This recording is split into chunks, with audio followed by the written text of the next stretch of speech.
ಆನಂದ ಶಯನ ಅನಂತನ ನಯನ ನೋಡುವ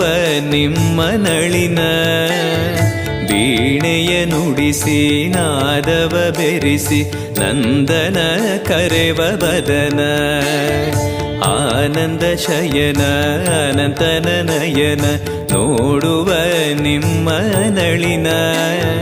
ವೀಣೆಯ ನುಡಿಸಿ ನಾದವ ಬೆರೆಸಿ ನಂದನ ಕರೆವ ವದನ ಭಾಗ್ಯವಿದು ಗುರು ಭಾಗ್ಯವಿದು ಮಧುರಾಪತಿಯನ್ನ ನಟನ ಮಧುರವಿದು